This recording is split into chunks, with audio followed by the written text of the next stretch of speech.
A is for Alcoholic is a program about recovery. My name is John and I'm an alcoholic. And my name is Jerry and I'm an alcoholic. Join us as we go through the alphabet of alcoholism one letter at a time. Puff pass. Hell no, we won't go. Welcome back to the Soy Boy Sobriety Hour. Oh, is that what it is? I don't know. This soup is for my family.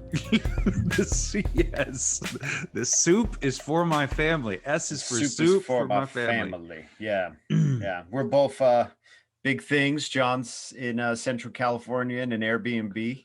I am. I'm sitting in a little coastal seaside town. I mean, I guess coastal and seaside are identical. Visiting with family, visiting with my mother and my brother, and it's been really good. Like I was telling you earlier, there's a lot of going through old stuff and, you know, sort of, I don't want to say tying up loose ends. It's not like she's disappearing. When you said that made me like, I was like, there was a finality to it that I was like, damn, do you need a moment or? No, I don't think it's like that, but it's like, I've had these conversations with my mom before, and you know, like she's always like, well, when I go this and this. And so it was kind of like, well, okay, well, let's get a head start on that, because we're still, I mean, she's only, let's start throwing your shit away now. Barbara, let's just throw it all away now. Well, originally it was like, I just wanted her to stop talking about it. I was like, yeah, you're not going anywhere. It came down here for her 70th birthday. And it was like, you're not going anywhere. 70 is not like super old, you know, you're still mobile, like all that stuff. And so then it was kind of like I was trying to call her bluff. Like, well, then let's get rid of this stuff. Let's do it. And so we just went through some stuff. It was fun to go through some old photos, and I grabbed some old stuff and weird shit that I had done as a kid, and you know, whatever. But it's so, I've been looking at your Instagram feed. It's just random ass pictures. It's just John oversharing. I guess. No, your childhood pictures are great. They're not oversharing at all. No, they're not actually. It's I like it. But it's just funny to go through these and be like, oh yeah, I remember that trip, or I remember that, or oh wow, that was third grade. Jesus, I don't know. Good fashion choices, you know. But yeah, exactly. That's the other thing. Is like, I mean, you don't really make the choices as a kid. But no, they just dress you in whatever shit they find that they know will last long, and then you walk around looking like a goofball. Yeah.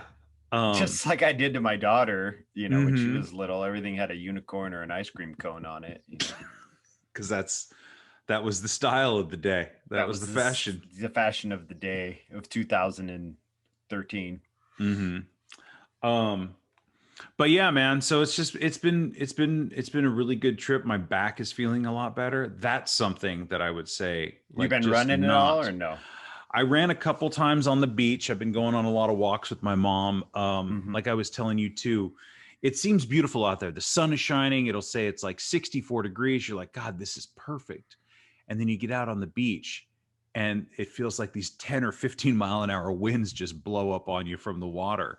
And it's like, so I'll probably get out there after we do this, but it's pretty nice. I mean, I don't do this a lot at home, obviously, on the beach, because it's colder up there up north. But yeah. What about you? Are you still? Man, it's been a whirlwind, bro. But I mean, are you still running out there? You still got your track? And I ran today. Nice. Yeah, I ran today. It was a really good run today. It was cold and windy, not windy, but it was cold and raining. It was like perfect weather for running. Nice. Yeah. Every other time it's like hot as fuck, dude. And I got to leave the house at like 7, 6. I'm starting to have to leave the house earlier every day. I'll probably have to start leaving around 6. That means I'll have to start getting up at 5 just so I don't burn out, you know, in the middle of the run. But I don't know. It's the only time really at this point, other than painting, that I feel okay. So running and painting, we'll just keep doing that. And then the rest of the day, I'll just feel lousy. And then we'll see how it goes. Right. Yeah. Well, yeah. Running and painting. I mean, if I can fill the day with painting, then I don't have to. Yeah. I can just be in the garage alone. Right. It's working pretty good. Yeah. It's the days that I don't paint that I'm like, oh, right. No.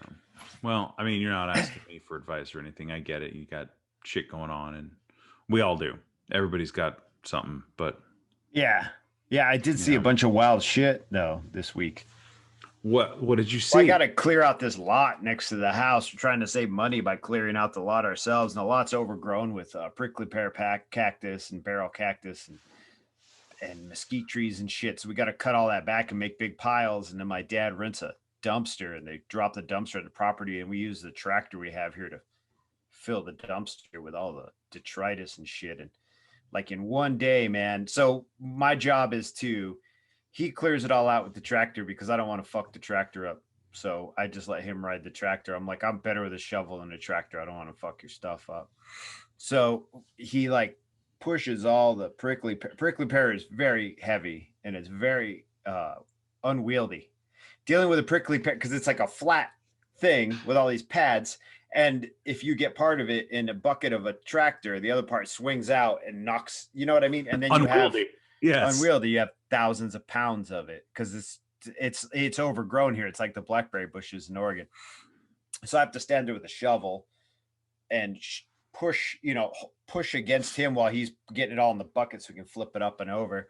So I'm great, man. I got my overalls on, big fucking gloves, dumb cowboy hat, and I'm like pushing everything in there, and I'm getting like in the thicket, like in the big pile, pushing in this thicket of blackberry. And so he takes the thing off, and I swing the shovel at one of the pads to like cut it down, and when I do, it goes bink and the pad goes flying off, and I look down and there's a fucking 4-inch scorpion just coming out of the pad, and they're like sandy colored, right? Mm-hmm. And I had hit it perfectly where I knocked the tail off of it completely. So the tail went flying somewhere. This thing was 4 inches, just the body without the legs and the tail. It was like it was a big yellow scorpion, right? So I immediately back up off the thicket and I untie my boots and tuck my pants into my boots because I just picture what I'm going up and biting me on the thigh. So while we're continuing to work, I'm much more aware of standing in this bush, right? Mm-hmm. So after we fill the whole dumpster up, my dad's like, well, let's take the rakes and rake what we have left over into smaller piles so you don't have to stand in these giant berms of fucking cactus. So I'm raking the pile. I flip over a pile to rake it, and a fucking sandy colored tarantula comes crawling out. And that guy's like, a good 6 inch. He's a big fucker. He's as big as a little bit smaller than my hand. And that one didn't scare me as much. It was like looking at a mouse. It's kind of cute, right? So I'm like, hey, get out of here, buddy. And that's great. So then about an hour later, I'm pulling on this other big pile, and I can feel it. I'm like, there's a fucking rattlesnake. There's got to be a rattlesnake in this pile. And I swing one arm lengths out and pull it out, and it's like a rake's length away, and there's a big fat fucking rattlesnake just right there, like, hey, what's up, buddy? And I even pointed and yelled, I knew it. There it is. I fucking knew it. And like backed up, like jumped, like gave me the willies so bad. So then we spent the next 10 minutes trying to rouse this rattlesnake out of this pile so we could cut its head off, because you have to kill the snakes apparently, or they come on the property and bite the dogs. Right. We didn't find it. So in one day I saw a fucking scorpion, a tarantula, and rattlesnake. And the day before that, we had to get a Gila monster out of the yard, which is a lizard about as big as my dog. Jesus. Yeah. So that was just how I started the week. This fucking state. What the fuck have I done? That's what I just wake up every morning going, what the fuck have I done? And then we went camping, and that was all right. I'm not a big fan of the outdoors, I realized. And I tried to keep my complaining to a minimum, but I tried my hardest. I guess I complained a lot, according to my wife, but shitting outside is just not really up on my list of priorities. It's not fun. No, was it like over a log, or was it like in a box? Just dig a hole, squat down. So when I went to Joshua Tree, when I was out in the desert, I bought basically it's just a little shovel, but it's like it's measured so that you dig just deep enough so that you can bury it. And I didn't have to use it. Good for you. It's life-changing. But they sell them at REI. You can get little shit. Yeah. But the thing about this is we're in the San Rafael Valley, which is like, I don't know, like 40, 50 miles south of here. It's between Nogales and here. And it's all rock. I mean, once you hit the dust and you try to dig, I mean, you get 5 inches of dust and then a rock, so you try to get far enough away from the campsite so no one sees you taking a shit, and then you try to dig a hole in this. The whole thing was strange, man. And then, of course, my nephews were there, and it was like a pretty good family experience. I had a pretty okay time. I just have never been an outdoors person, and everybody around me is an outdoors person, and they started calling me city slicker.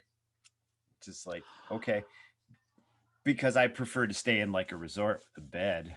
Well, so here's the thing, and like I would have to agree with you in that. I'm an urban man.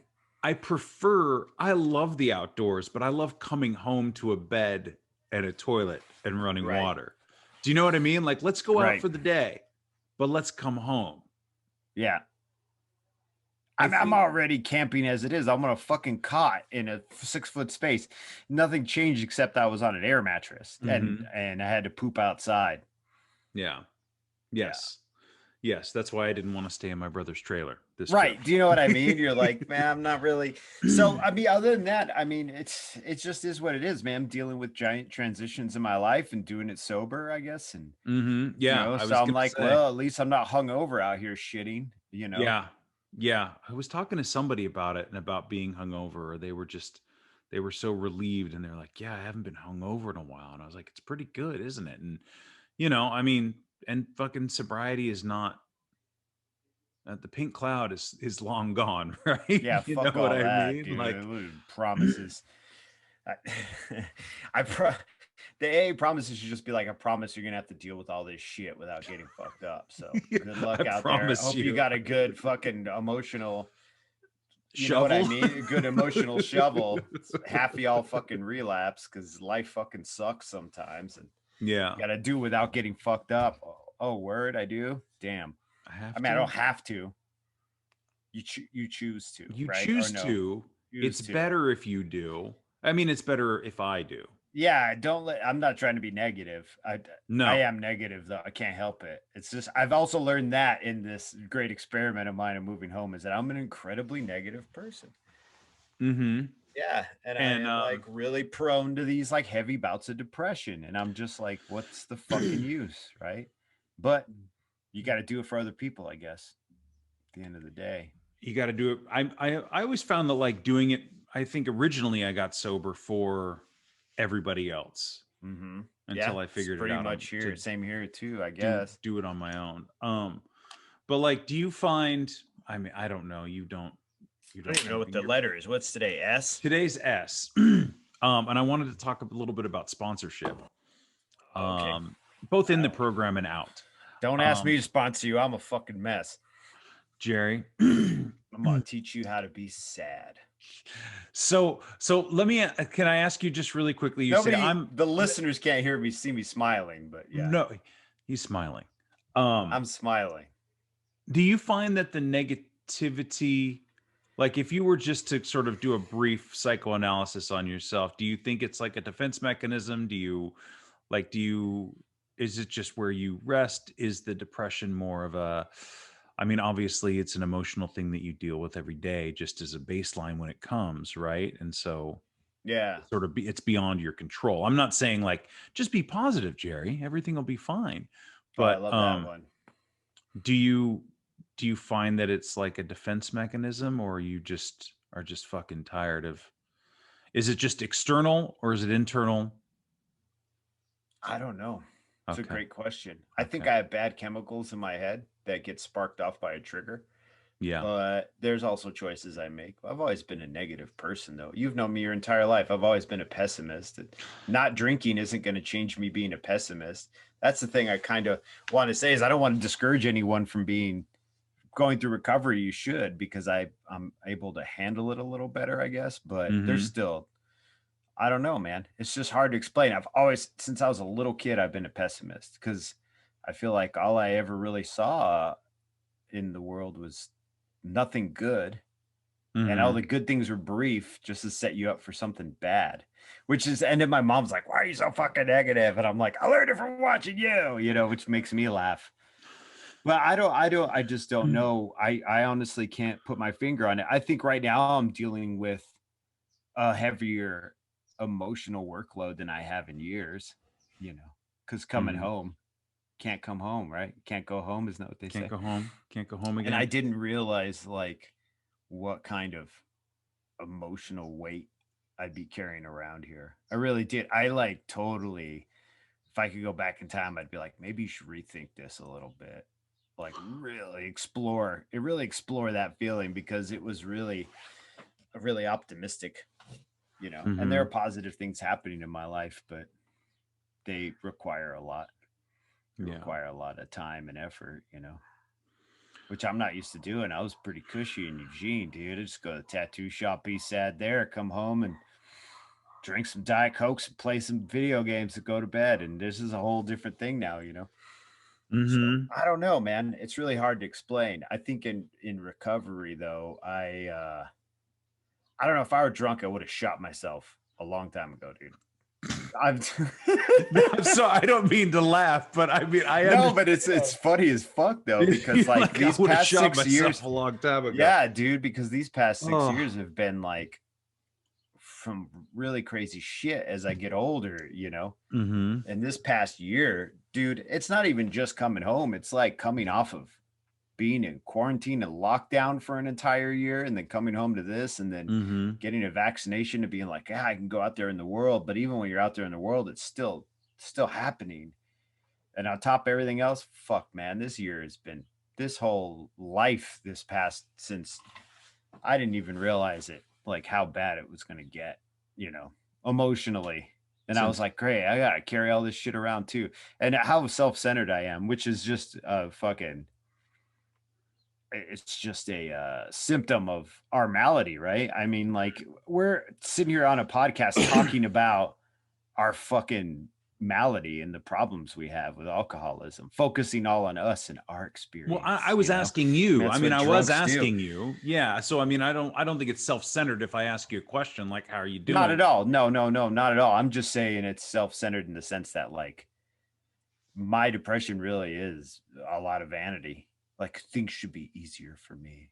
And they're not, and it's not easier for anyone. That was also my big pet peeve too, is they're like, my family's really big on like, other people have it harder, so you should be grateful. And I'm like, no, now I just feel bad for the motherfucker who has it harder, and bad for me for being so selfish. That didn't help. Yeah, but man. You know, it is what it is, right? It's always like there's people starving in China, so eat all your dino-shaped fucking chicken nuggets, Jerry. Come on. Eat all your tendies and be a good boy and shut up. Physical chicken tendies. I think that's something you said a while back. Yeah, it is. All it really is like, your sadness is annoying, so stop being sad. I'm like, okay, I'll be in the garage. I'm gonna go paint some clouds. I'm gonna go work on this never ending. So, and not to drop an egg in this podcast. No, but you're saying that there's a huge emotional weight that has been not only put upon you in the last year because of COVID, but things that you had been, and then coming home, have been exposed, opened up, or added to the workload, the emotional workload of just existing. I'm dealing with like building a house here. I'm dealing with money with my parents. I'm dealing with the guilt of me fucking my parents out of money previously. I'm dealing with the guilt of having them finance their home one more time while they're on the edge of retirement, and making sure that they're not destitute because I wanted to live in a fucking house. Do you know what I mean? Like, I'm just dealing with all that, like, internally. And the fact I'm like, can I keep my family afloat here? Can my wife and I keep my family afloat? You know, like, there's just a lot of factors in it. There's just a lot to think about. And I overthink. Like, I wake up every day and I'm like, is today going to be a shitty day? Like, I literally ask myself that question every morning. Is today going to be a shitty day? And so I like lay there on my cot and I stare at the ceiling. And I'm like, is today going to be a heavy day? We'll see, you know, because I can't, you know, and some days I wake up and I don't even need, I just open my eyes and I'm like, today's going to fucking suck. And then some days I wake up and I'm like, well, let's see. I rarely wake up nowadays being like, today's going to fucking kill it, because I don't know. I'm just like an inert, I love that word, but I'm just like water. I'm just clear every morning when I wake up, and then I wait to see what goes into the water, whether it gets muddy or whether It's filled with sharks. Filled with sharks. Or gets a little Crystal Light. Who knows, man? And I hate this to be the like Jerry Sad podcast. It's just what I've been dealing with since for the past few months. And I'm like, okay, well, let's do this podcast, talk about recovery. But you know, my big takeaway from recovery is like they're like, it gets better, and it does, but you still got to eat shit. Like that's being a human being and having emotions and dealing with life. And I guess I say that every podcast, but like, yeah, it gets better. It bears repeating. Sometimes it gets fucking worse too, though. At the same time, it does both. And then that's where, you know, if I was saying this to my dad, he'd chime in and be like, now listen, Jerry, other people have it a lot worse than you do. You got to know there's other people out there. Homeless. I guess that's, you know, I'm like, well, I'm kind of homeless too. Yeah. In my own weird way. Yeah. Houseless. So that's why I'm hesitant to try and like, you're not asking me for any advice, right? I'm asking you how you're feeling. You can throw it into the pot though, because this podcast is us just giving listeners advice on how to deal with recovery, but framing it in the statement, in those I statements. This is what worked for me. I mean, that's the whole crux of the fucking program is what worked for me. Right. I'm giving you advice, but I'm not telling you and pointing my finger. I'm saying, this is what worked for me. Right. With the footnote of maybe you should try that, you know? So yeah, go ahead. I mean, I don't know. I am just kind of, I've mentioned this concept before, and we're not really discussing about I'm going to be talking to my sponsor later on in the episode. So stay tuned for that. But I feel bad here because we're going off on a tangent, but I think it's important. And when I hear you talk about these things, and one of the things that has helped me, and I don't deal with depression in the same way or to the same magnitude, nor as you do, right? But of course, there's always like, you know, one day at a time, live in the moment. This is the moment that matters. Yesterday doesn't exist anymore. Tomorrow doesn't exist yet. There's no reason to think about it. But at least since my vaccination and being able to come down here and see my mother, and like that's been something that's been really helpful, not just to me, but to her. I can kind of like look out and I go, what about in a year? Like, what's our conversation going to be like in a year about this time in your life? You're going to be like, well, it still fucking sucked, but maybe there'll be something at some point. I imagine there will be some clear water on the horizon. Even if it's fucking muddy and filled with tarantulas right now or whatever, you know what I mean? Snakes, dude. That snake's big as fuck, dude. And it did not rattle. They don't rattle in the suburbs. They just know better? It's like it's like, it literally is genetics. Like the snakes that rattle die. So the ones that don't rattle have babies. No shit. So living with humans, they have learned not to rattle. Not even learn. It's just like a genetic thing. Like all the ones that have rattled, their bloodline's gone because someone cut their head off with a shovel. So all the ones that didn't have the reflex to rattle keep propagating because they get away. So yeah, I flipped that fucking cactus over and that snake did not rattle. He coiled and looked right at me. And I was like a good, you know, a rake's length away. So I was like a good 6 feet away. So he'd really have to stretch to hit me. But yeah, they don't rattle. The water's full of snakes. Don't drink the water, Jerry. Get these motherfucking snakes out of this motherfucking water. Plane. Yeah. Yeah. I remember when Snakes on a Plane, I was so excited when that was coming out. That was a simpler time. I got drunk, fell asleep when I watched it. I don't even know if I saw it. I think I just enjoyed the concept of it. I think I might have caught it on TNT like 3 years later. You know what I mean? But so sorry, I didn't mean to tangent. Go ahead. No, it's fine, man. I feel for you. And you know, like honestly, if there was something I could do or say to make you feel better, I mean, I would just say, I hope you feel better. But like, I know I say it as genuinely as I can. But I know that sounds fucking. I know that sounds kind of empty sometimes. There's people like, yeah, buck up, little buckaroo. You're gonna be okay. The sun's still shining.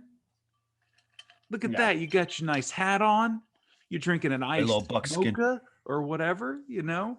Go get yourself a bundt cake, you know. I don't a bundt cake, but well, dude, but it really is this too shall pass because it will pass. It just sucks. I'm just in the moment. I'm just like not feeling great about things, but it'll pass, dude. And I really hate to steer the whole conversation or bring anyone down, or I hate to do that shit. I really don't. I don't like being a Debbie Downer. I used to love it. Dude. People be like, I had a great time in high school. And I'm like, they called me the F word, pushed me out of the locker room naked. Bam, suck on that egg. Fuck your good time. I used to love doing that shit, but I don't like it anymore. It feels gross, man. I don't want to make other people feel bad. I can't help. It's just, I got that face on my fucking face. Do you know what I mean? It just reminds me of like Hereditary, where the mom yells at the kid and she's like, I slaved away my whole fucking life, and there you are sitting there with that face on your fucking face. I haven't seen like I just can't help. Oh, it's insane. But I just can't help having that face on my face. Like I just carry everything outside. So even if internally I'm feeling lousy, like everybody's gonna know it, because I just can't fucking help not showing it to people. I practice smiling sometimes. I really do. Like I'll sit in the back garage and paint and pretend to smile so I don't have to fucking bum everybody out, you know, because I gotta wait on me, and it'll pass or it won't, and it won't. Yeah. I don't know, man. None of this shit is certain. That's why they always say wait 5 minutes for the miracle and the meetings and shit. So maybe it will, maybe it won't. So I think too, one of the salves of salve for feeling bad, or at least getting out of your own head, has always been for me some sort of service to something else or someone else. And that can mean any number of things, whether it be helping a friend or another alcoholic or a family member. And sometimes, so we need guidance. We need sponsorship. And what does sponsorship mean? And you're like, fucking sponsor me. Like a NASCAR driver, like a who else gets sponsored? Like, I mean, it's not like I'm wearing a jacket that says Pennzoil. Right. Pro skaters get sponsored. Spaghetti skaters. The sponsorship thing's going to be more in your realm, because I don't sponsor nor have a sponsor. Okay. Maybe that's why I'm feeling lousy, because I can't call fucking Carl, who's got 32 years sober, who remembers when they used to smoke in the meetings, and be like, I'm sad. And he'll be like, do 20 push-ups and say a fucking Hail Mary, Jerry. See, I don't know. You got it in you. I mean, that's what you need to do, is do 20 push-ups and say Hail Mary. That'll change your perspective. 40 yesterday, I did see this thing where they were actually, you get a resistance band around your arm so that you're not doing your full weight, but you can do more of them. So okay. So I'll talk a little bit about sponsorship here. Now you did have a sponsor for a while. You may not have sponsored somebody, and that's fine. I had a sponsor for the first few years of my recovery. Yeah. For the first 2 years, 3 years. And I think for me, the importance was, okay, so I imagine somebody listening wants to get sober, and maybe they're still drinking, or maybe they're in recovery, but they haven't really jumped in. And at least just in the program that we're a part of, the whole purpose and point of reaching out to somebody is like, oh, I like what you have. You seem to have it together. Or if you don't have it fully together, you seem to have a good demeanor. You seem to have a good understanding. You seem to be, for me, it was like somebody who was calm and level-headed, and who spoke, in my mind, very thoughtfully. Right? Yeah. And so I went and I talked to this person. Again, I was extraordinarily skeptical, but in the time that we spent together, and him, before he moved away, we would, get together every week and read the book and talk about things, and sometimes just talk about things. Like but it was about trying to relearn how to fucking run my life, because I didn't know how. I had fallen so down the cactus hole. I was so fucking, you know what I mean? Like it was awful down there. And I'm not trying to make a whole cactus metaphor here, but it was like, I had no idea how to run my life. I was barely hanging on. I made just enough money to pay my bills and get drunk every single night. Mm-hmm. I'm like, that wasn't working anymore, because I couldn't get drunk, or I would get too drunk, or I was unable to function in the hours between drunks. Yeah. And that was the breaking point, I think, now that I look back on it. It was the hours between drunks. It was the hangover in the morning till I could get my first drink at like whatever time it was. But the sponsorship thing, I think, is just finding some sort of mentor, because I didn't know how to live life. I had spent about 17, 18 years just being drunk and just barely functioning and calling it, manageable. And it was, the help I got was immeasurable, even if it was me fighting it. And I don't know if did you take to it? Cause I know we had different,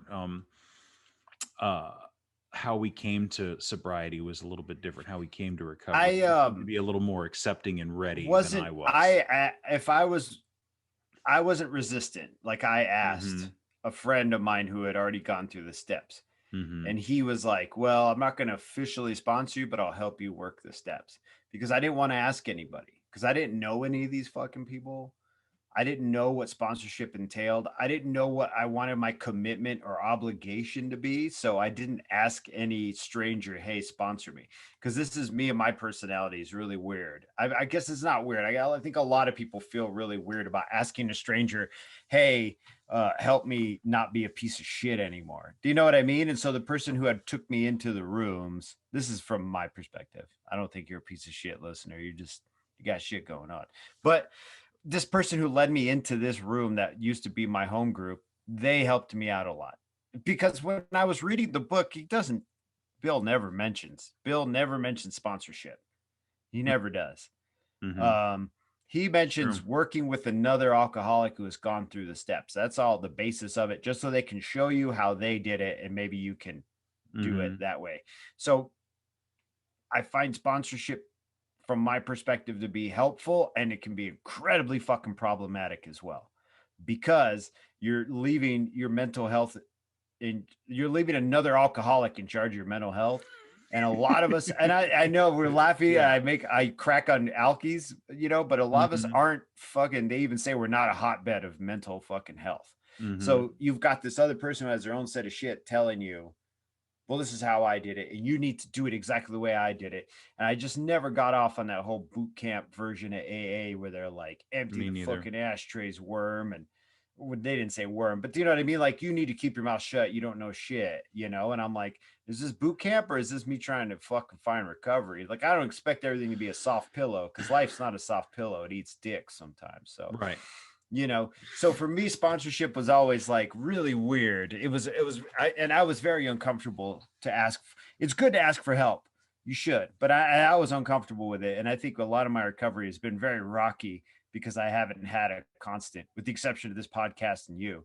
Do you know what I mean? Like, and even that, we sponsor each other in a weird way. Like, I'm working with another alcoholic, and as much as I don't want to do this sometimes, I still show up, because I know that it will benefit me in some way. Totally self-centered. Like, this will totally benefit my ass, so let's do it.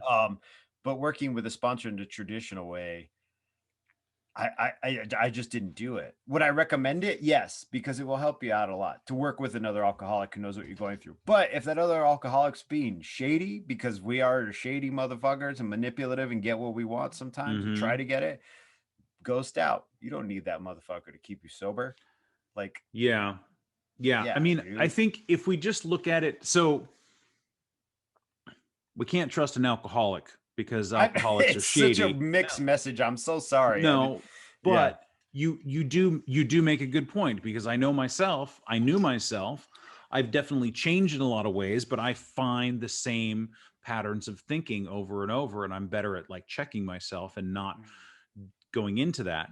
But if we just simplify it and say, I need help with whatever the next thing is in my life, and I'm looking for a mentor who has a little more experience than I do. Boom. See, that's a better way of phrasing it. Yeah, absolutely. Go, okay, so you have experience in this one particular aspect.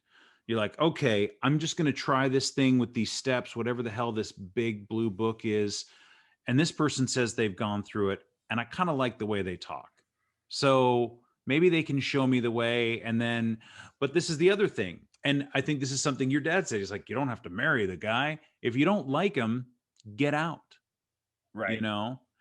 And, my only experience with sponsoring someone was I sponsored a woman, and I told her from the beginning. And I told her every single time we met, I said, now this is, again, we had a history, you know, I worked her wedding, and we had known each other for a while. So we were friends, but I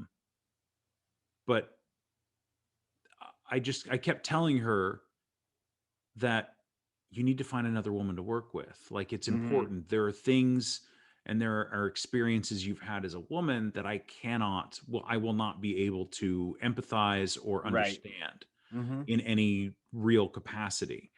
But we still did it. And I told her this, you know, every single time. And because, again, we don't say no.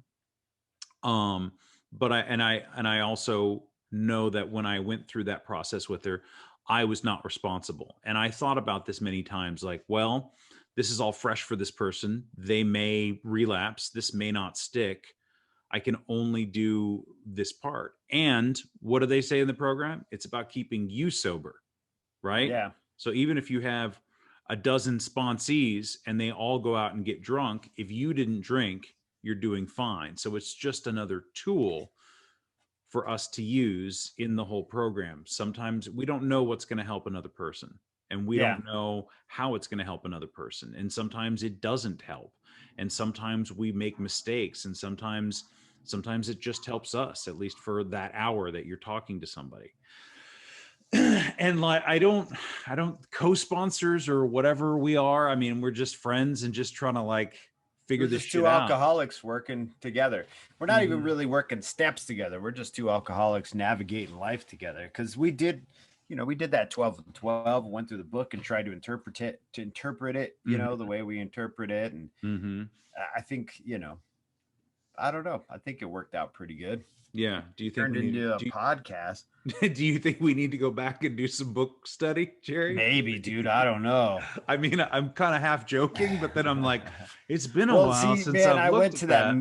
I went to that meeting last week and felt really good for a few days. And then I was like, but then I started thinking like, fuck, do I need these meetings to feel good? Is that what's going to make me feel good, is going to a fucking meeting? So maybe I should go to more meetings and just do that for a while until I can kind of fly off my own again. Well, yeah. I don't know. There's somebody right now listening to this or driving their car like, yeah, Jerry, you need to go to more fucking meetings, stupid. You know. Well, let me ask you this. So, hey, God, you said, "Fuck, really? I got to go to these meetings." What? Just to feel happy? So do you think you're just gonna magically be happy all the time if you don't do anything for it? I deserve it. I'm entitled to it.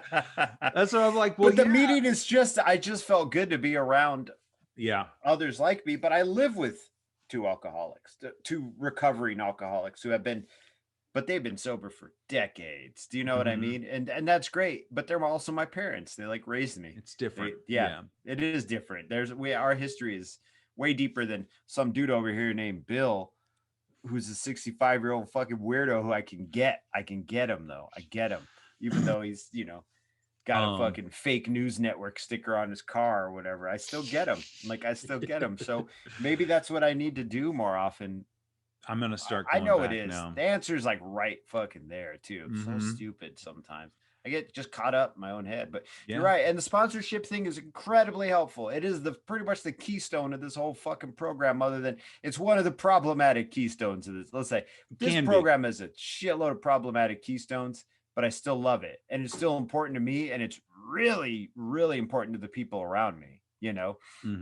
So, but I still feel like I'm within my rights to be critical of it at times. You know, if you can't question the program that helped you recover, well, then you're not. Then you're just using it as another ideology and looking at it as another idol. You know, it's almost 100 years old, so it's okay to like some shit needs to be fucking fixed a little bit. You know what I'm saying? I mean, even the whole spiritual, like, because we've talked about this past, and you even said, well, it's a problem. With you personally, you're like, it's a spiritual malady for me as well, you know, where I looked at it and I was like, yes and no, you know, maybe a sense of morality I absolutely needed to brush up on, but was it that I was missing God? I don't know. See, even that could be a whole other podcast, you know, and my doubts of like whether or not I was missing. They could be two separate things. I could have been missing God. Or whatever you want to call it. We can use whatever word, spirituality. I could have been missing that all along, not really interested in incorporating that into a part of me that was helpful and that was helpful in just living my life. And then I was drinking on top of that.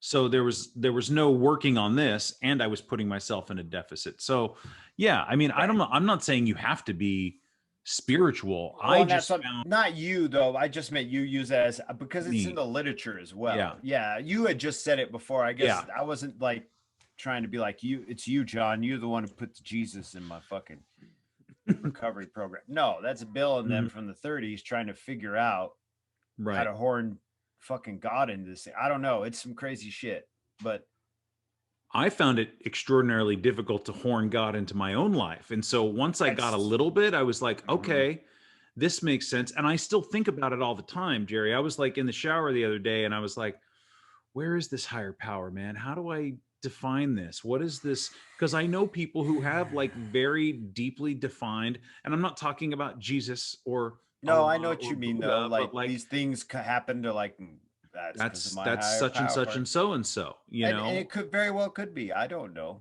but I know that when coincidences happen in my life, I'm like, is this But then it always comes with a fucking weird tail end on it. It's never like cut and dry. But that's life. Life's never cut and dry. No one ever gives you $100 bill without fucking some shit punching you in the stomach. Yeah, there's always crap attached to it. There's a Kids in the Hall skit where he goes and he meets this one guy at their like a business meeting or something. And I think it's Kevin McDonald and Scott Thompson or Dave Foley.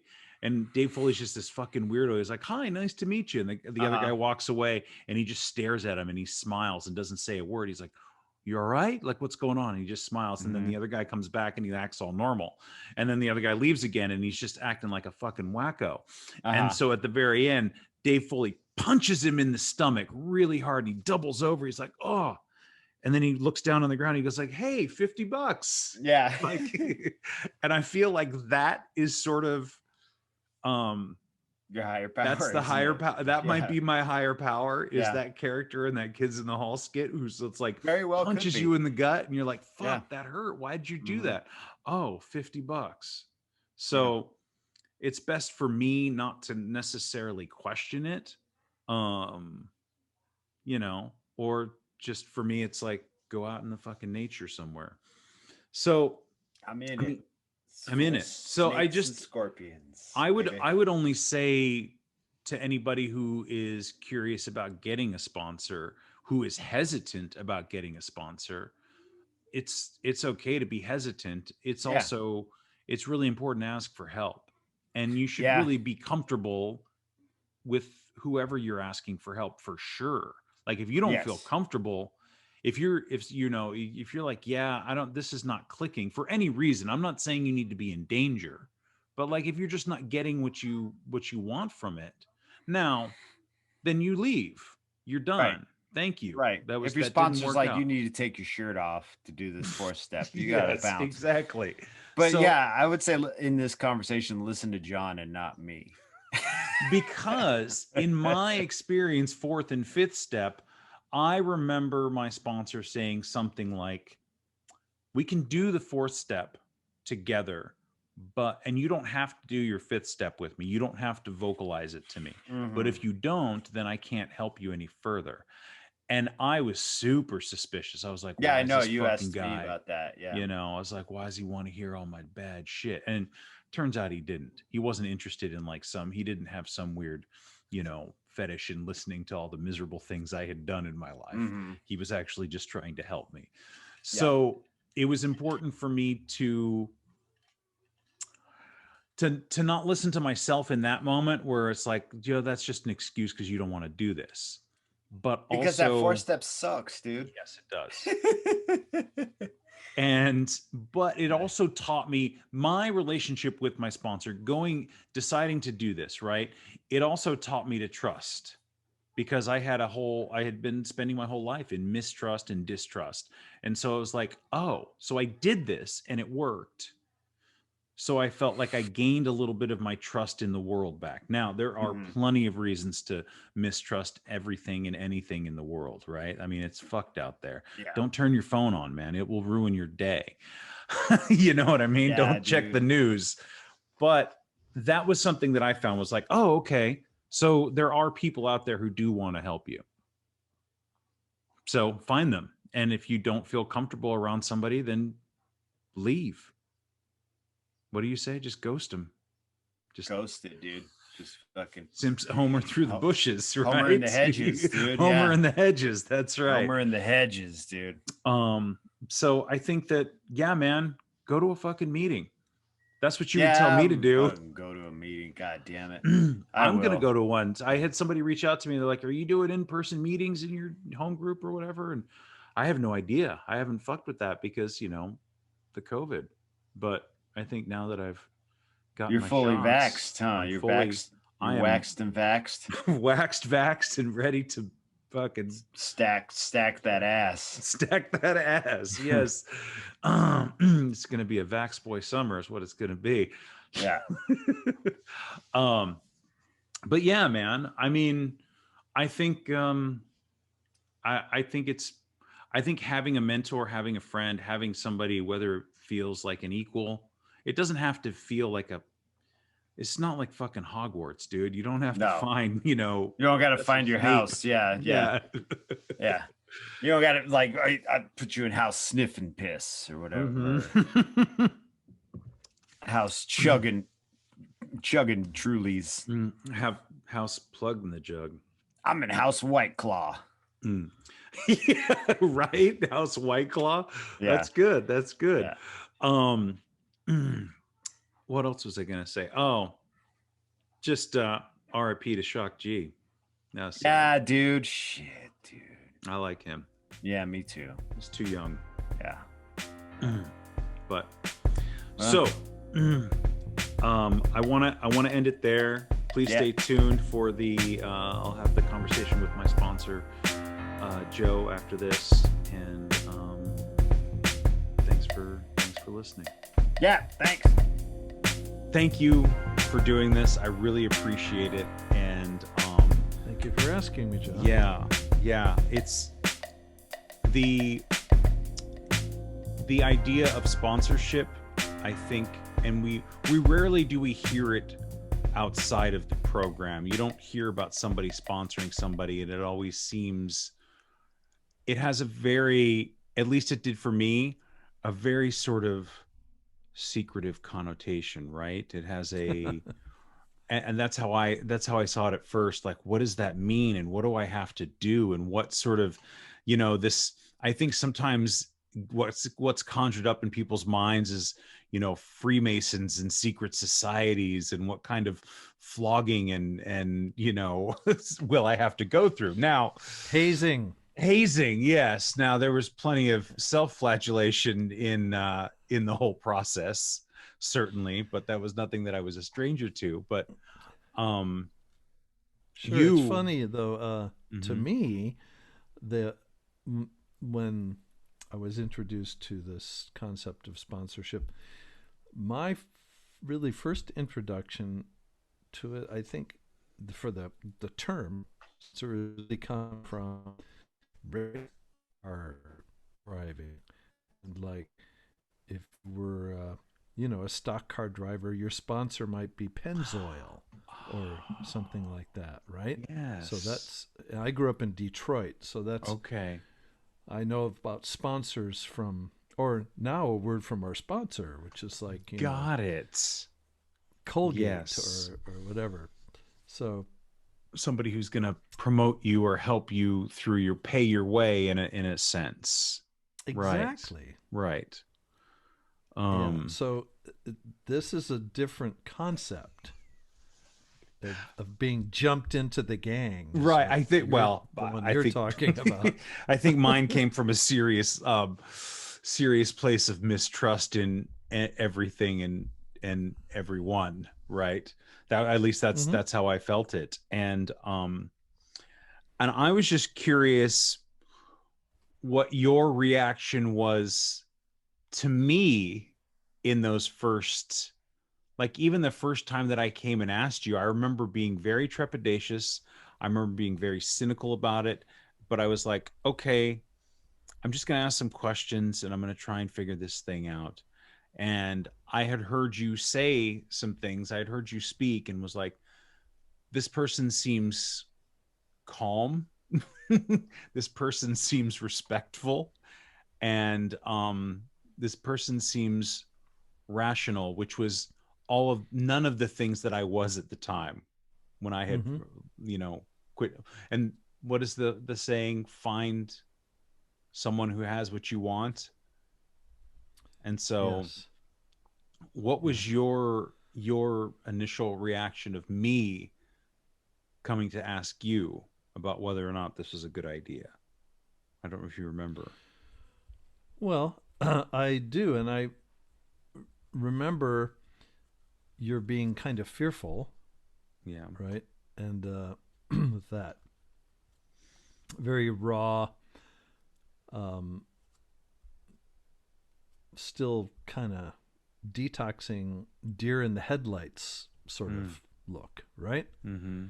And so, I don't know.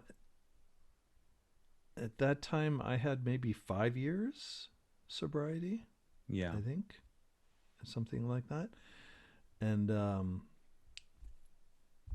maybe a little more. And I think by then I was confident enough in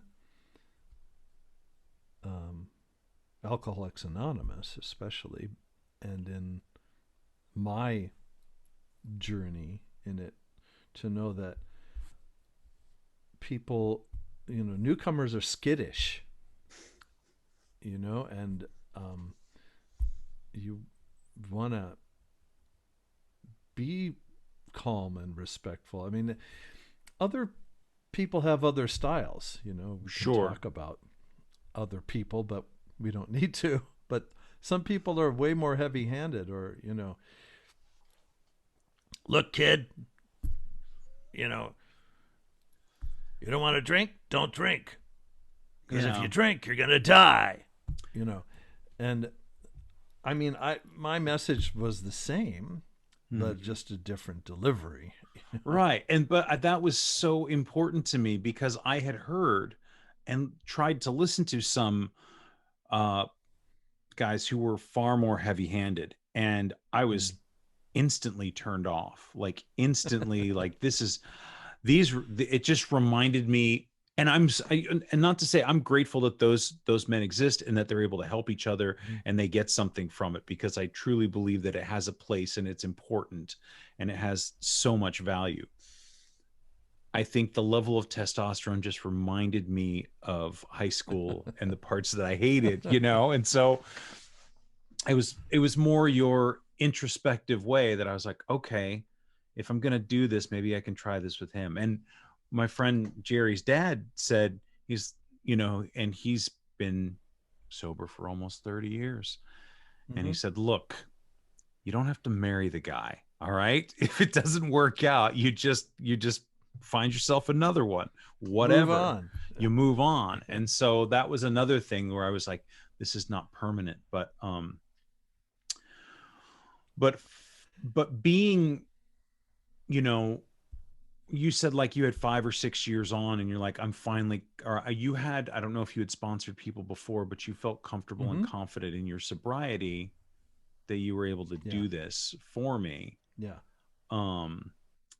And your approach, which was very soft and I think very important for me, was extremely helpful. I mean, do you talk about, newcomers being skittish and stuff like that? Yeah. Well, I think one of the things that I had realized and, had realized at that point is that, and my deal is alcohol. I mean, I'm not really going to talk about drugs because that's a different topic. But we're talking about Alcoholics Anonymous and alcohol as a drug. Its classification is of a depressant. So alcohol is a depressant. And many alcoholics are already depressive types. before they get into alcohol, right? And then they discovered this effect that alcohol has, which makes you feel better somehow, like you kind of lose yourself in this, buzz of warmth and whatever. The thing is, it's a trap, especially if you're a depressive type, because you can't overcome depression by taking depressants.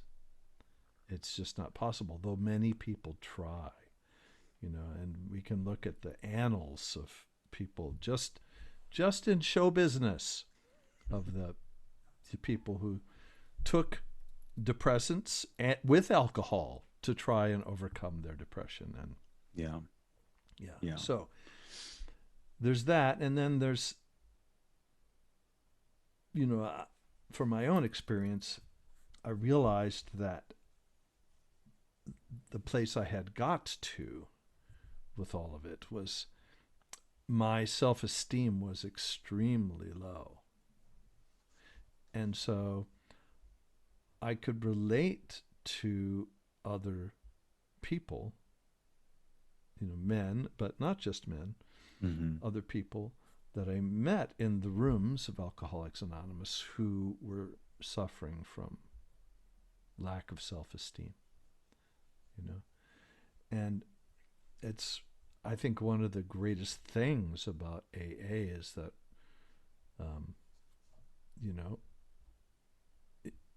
if you're not afraid, if you're willing to learn something about yourself,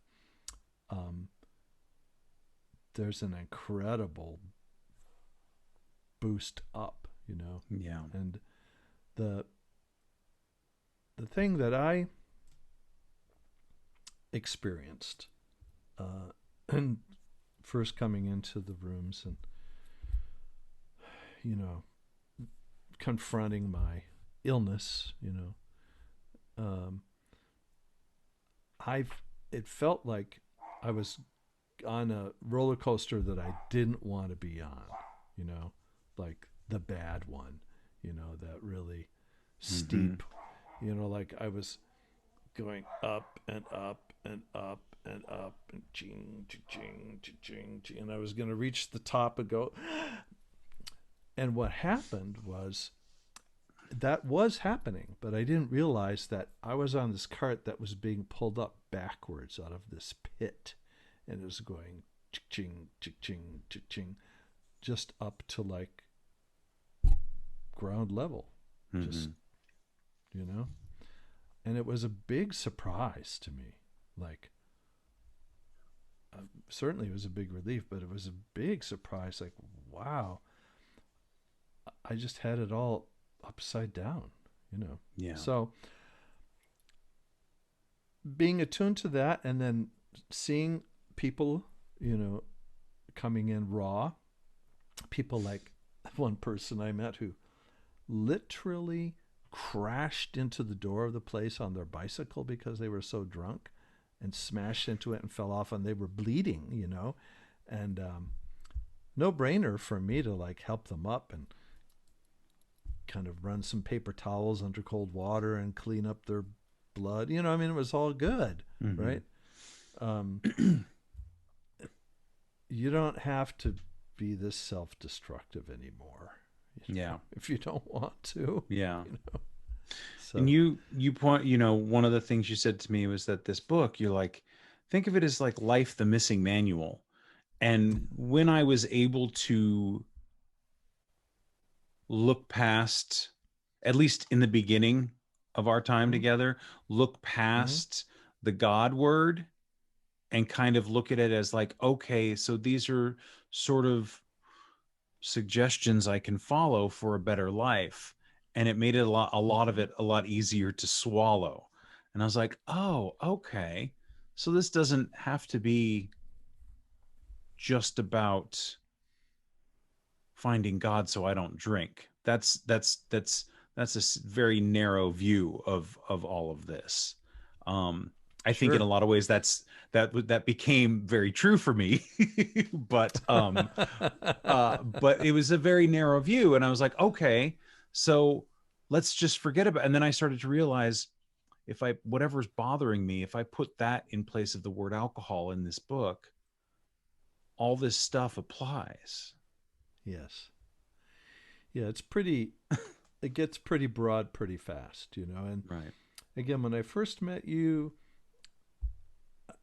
I'll be honest, John, I could see a really wonderful person inside there, you know. I mean, a beautiful person. And what I really wanted was for that beautiful person to blossom, you know. So there you are. Well, thank you. Yeah, thank you. I'm doing my best these days. I feel it feels better and better every single day, you know. And another thing that I remember from our time was, and I think this is important when trying to help somebody else out, that I remember sitting there and I remember telling you some stuff about my dad.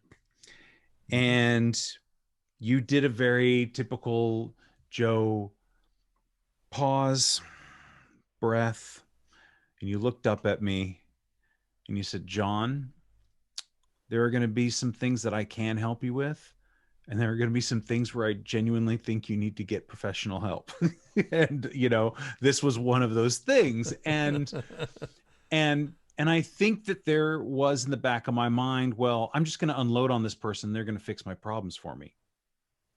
And that was a moment where I realized, okay, well, our time together is going to be focused here on the things that we have in common and the things that, you know, work to help me fix the problems that I have. Yeah.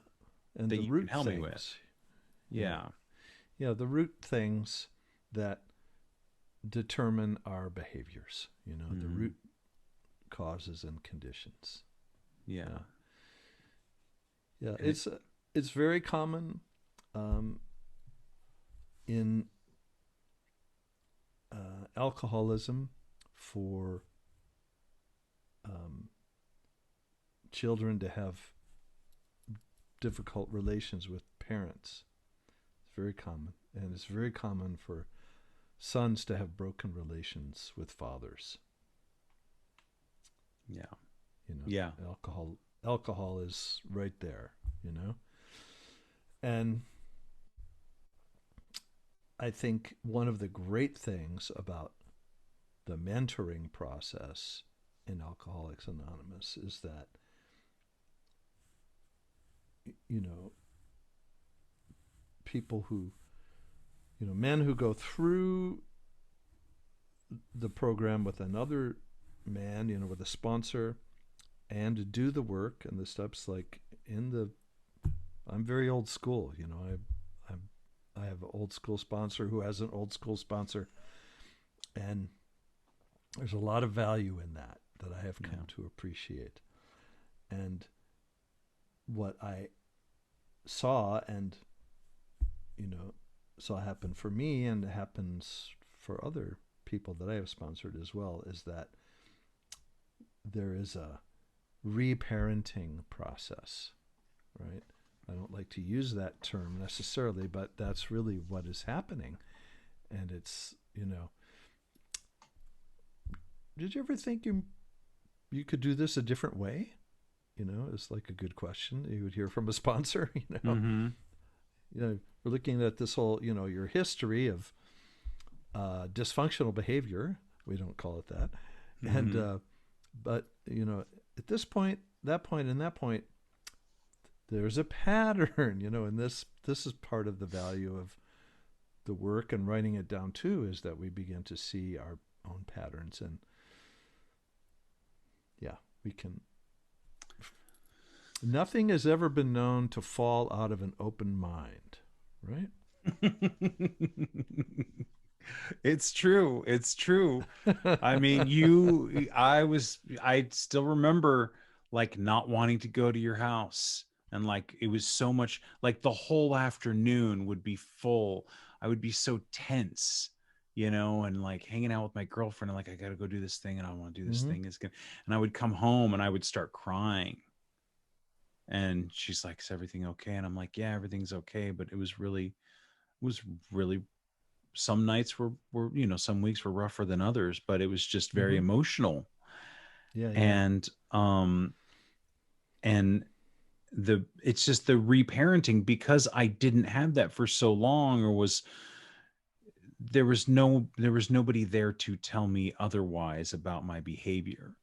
And when you put it in, again, the language is so important, because when you talk about finding the patterns, then all of a sudden, all of the bad things that I'm supposed to write down and share with you, like I looked at it more objectively, and it wasn't about, well, just tell me all your awful behaviors so that we can relive them and make you miserable, or make you regretful, or make you want to drink. They make you want to drink. Exactly. Right. And then exactly. And it's like, God, I want to do this because it's just make me want to drink again, because I don't want to remember this. I don't want to, but trying to find patterns so that we can break those patterns and create something new. And I was like, oh, okay. I never yet met one person who went through this process that was eager to do so.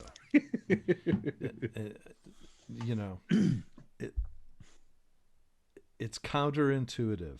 It's not where we want to go.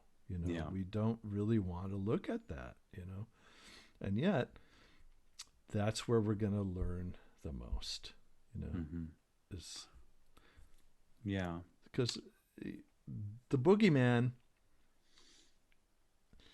it's part of us, it's an ugly little hunk of ego that's hanging out there. And still, when we get to that point, and it can make us cry because it's sad, it's a sad little place. It's like, and still, part of the sadness is I don't have to hurt myself anymore over this, Yeah. So, Yeah. I don't. And I now have means and ways to not do that. Self-medicating heavily like that is, we don't think of it that way, but it's so painful, I mean, severe repercussions for sure. Yeah. It's super unhealthy and self, it's masochistic. It's And it wasn't just the big book, but you had given me over, the course of knowing you've given me a few different books, and one of which took me years to read before, but it sat on the shelf, and it's just, these things, you'd probably agree with this, that these things come in due time, right? They come when you're ready. And so you handed me this book called The Return of the Prodigal Son. Oh, yeah. Henry Nouwen. And it took me years before I just started this pattern where I was waking up and I was reading something. And so I was like, let me go through all the books on my shelf before I buy anything else. That's the responsible thing to do. You have plenty to read. Yeah. Because it's easy to just buy books and not read them. So I started reading this and I finished it. And I think I texted you and said, wow, what an amazing book. And I sent it to my brother, and I don't know if he's read it. I don't think he has, but it'll sit there until he does. There. Right? Exactly. But the way that you described it as a, how did you say, maybe you can talk a little bit about this book, but it was about mature or evolved masculinity, I think is the way that you put it. And it just made so much sense to me about who I am as a man and what that really truly means to be masculine, rather than not just the testosterone fueled, Saturday morning rooms, which again is important for some people. It just didn't fit with me. But this book really kind of opened me up to what masculinity can mean. Yeah. So, I mean, another thing, phenomena,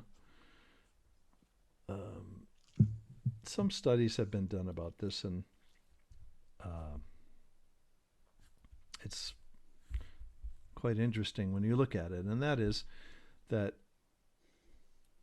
the age we are when we really start drinking alcoholically, which is for effect, right? Mm-hmm. That's the age that we stop maturing. So let's say I was 16 when I began to really drink alcoholically, to like stuff feelings and not adjust properly to my sexuality and all these things, just like I was like, yeah, I stayed in that place. And then when we stop self-medicating, we start growing, maturing again, right? So it's a huge growth inhibitor and growth stunter, and many people get badly damaged because the last really big brain surge that happens for adolescents, for human beings, is 17 to 19 years old. Mm-hmm. And if you're like pouring alcohol over all your brain cells continuously in those years, you may, be 53 years old and not much more beyond 20 emotionally, and I have seen this, and that's sad too. So yeah, the mature masculine, how to be,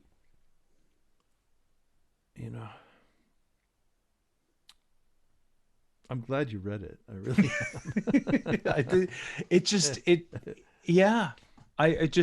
also, relate it's a slim book, it's maybe 100 pages or so, and it's just so real, and pithy, and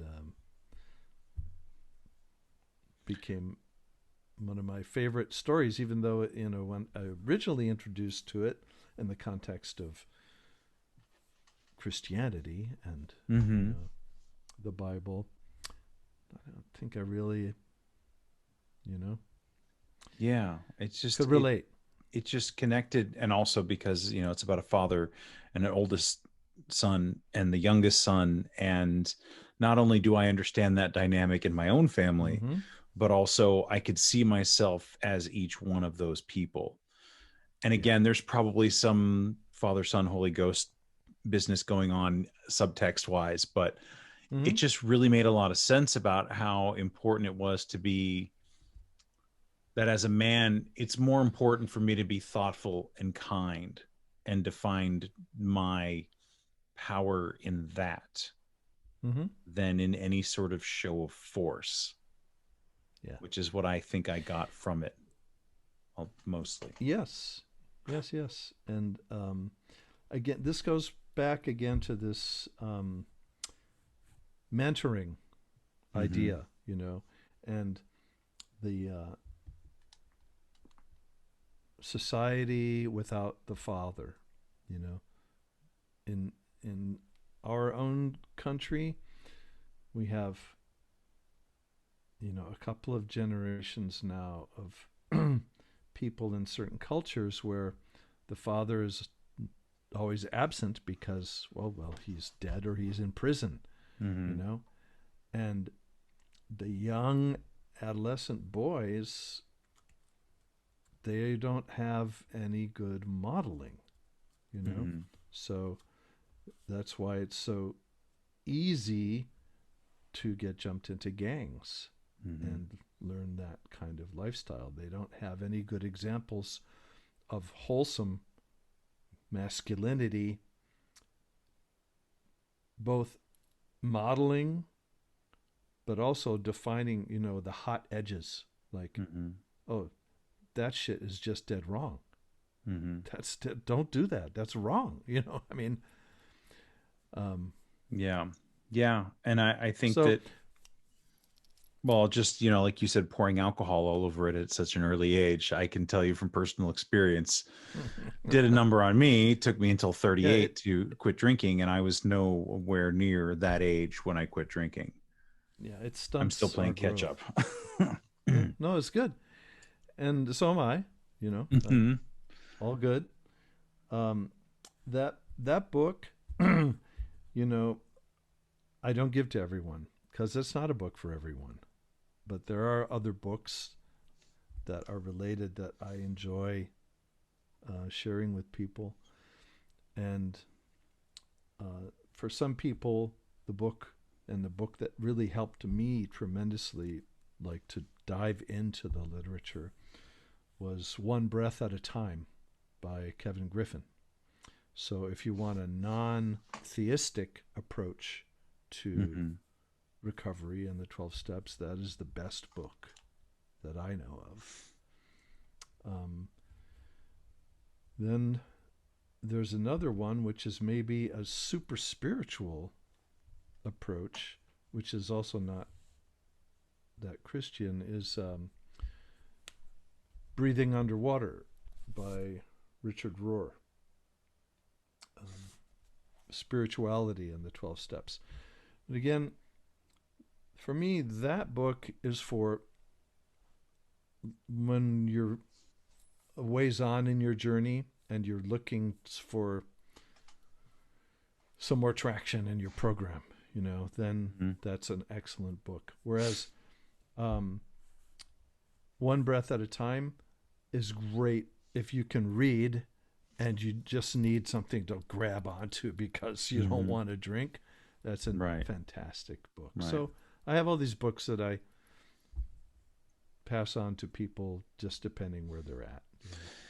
Yeah. And I think, too, one of the other, I remember you saying to me during one of our sessions, and first you said, "Are you allergic to kneeling?" And I was like, "What?" And you're like, "All right, well, because I need you to, get down on your knees and pray with me." And I was like, okay, whatever. I'm just going to roll through this. Because I think at that point I was still very much like, I don't think this is for me. I don't think this is going to work, but I'm going to give it.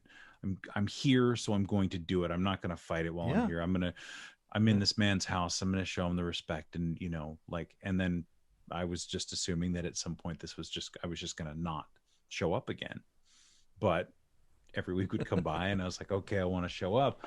And the spirituality aspect of this is consistently either people are threatened by it, scared of it, have had it forced on them as a child. Bad experience with religion. And that was my case. And one of the things I remember you sharing with me, your concept that you had developed for a higher power. And I was like, oh, okay.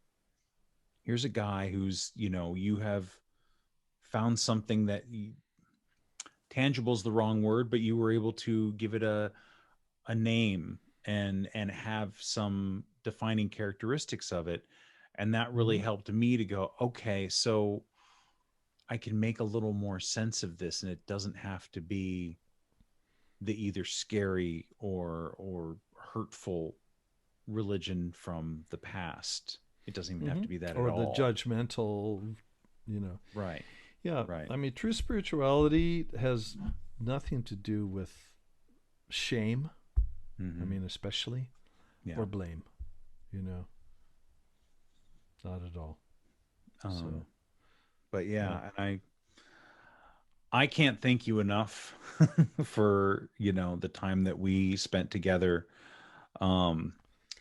And that road, my friend, goes both ways. Right? That's what they say, right? And it's well, it is true, and I'm so happy that it worked for you. Right? Me too. Yeah. Because the first 6 people that I sponsored, I have no idea where they are. All of them relapsed. Actually, I know one of them died from this disease. Mm-hmm. And I got extremely discouraged at that point. And I was whining to my sponsor about it. And he just he took hold of me. He grabbed me by the shoulders and he said, "Joseph, you stayed sober. That's all you need to know. Yeah. Go get another one." So that's and I want to my last thing that I want to ask you is or ask of you is if there's anybody who's hesitant on taking a sponsee or getting a sponsor, what advice or what suggestions might you have for somebody who is not really sure about it one way or the other? Okay. So if you're new, right? Mm-hmm. Don't look for a sponsor. Listen for a sponsor. When you hear someone, especially in a meeting context, say something that just resonates, and that's the moment at which you realize, I want what that person has. That's what that means. I want to be able to see that for myself. Mm-hmm. Right. And I want to be able to know that for myself. So listen for a sponsor. And when you hear someone making that much sense, you'll know. And then you'll look at them and you'll be afraid to ask, but just go and ask. And I did that at this really big meeting. And the man that I asked said no. He said, "Oh, I'm working with so many guys. I'm too busy. I just can't. I'm sorry. Can you just please ask somebody else?" Which that's a horrible feeling. Like you get up the nerve, the courage to ask someone, and they say no. So I turned away and walked away. And this other guy who was standing about 20 feet away, he says, "Were you just talking to that guy?" I said, "Yeah." He said, "Did you ask him to sponsor you?" I said, "Yes." And he said, "Did he tell you no?" I said, "Yeah." He said he was too busy. He said, "You go back there and you tell him, fuck you. Tell him I said, fuck you." Right? So I was turning red, with embarrassment, but I turned around and went back and I said, "That guy over there said I should tell you, fuck you." And then he turned beet red because that was his sponsor. You don't do that. Yeah. Yeah. You don't tell people no. Yeah. He was busted. I'm getting goosebumps just telling that story. That was real juice. Yeah. That was, again, good modeling. That was like the grandpa, telling the father, ouch, Yeah. Yeah. So, and then if you're wondering whether you should sponsor someone, the answer is yes. You're ready. When will I be ready? It's not like having sex the first time, really. And the main reason to do so is because you will stay sober. Yeah. As it says in the text, nothing will ensure your own sobriety so much as working with a newcomer. When all else fails, you feel like I'm gonna take a drink. Go to a meeting and find this. I was doing this all the time, asking people like you, whether you have a sponsor. Yeah. Oh no, I'm good, man. No, you're not. That's why you're here. Yeah. And I would say too, just from personal experience, if you're going to ask somebody, be prepared to get a response, because I remember the night that I sent you a message on Facebook with my phone number, like, I'm just going to say, hey, I'd like to talk to you about this. And I thought, well, I'll just put that off and I won't hear from somebody for a couple of days. You were on the road to a gig or to go see some live music or to go play some live music in the city. And you had called me from the car and you were like, hey, this is Joe. I just got your message on Facebook, like minutes later. And I was like, I wasn't ready for this. I mean, I guess, yeah, next Tuesday, 7:00. Perfect. And I was like, oh shit. So it was exactly, it was supposed to be. So yeah. Perfect. I appreciate you doing this. I appreciate you taking the time to talk to me. And well, we went on for a while. I see that. And yes. Hopefully so, you'll edit it well, or I'll see if it, I don't think it needs any editing, but I will I will give it a listen. And right. Thank you so much, Joe. I appreciate it. You're really welcome. Thank you, John, for inviting me. Appreciate it as well. Thanks again for listening. Our music, as always, is by Neglect. You can find more of his stuff at neglect.bandcamp.com. And you can find us on all social media platforms that matter: Instagram, Facebook, and Twitter. And you can reach us at aisforalcoholic@gmail.com. Talk to you later. Yeah.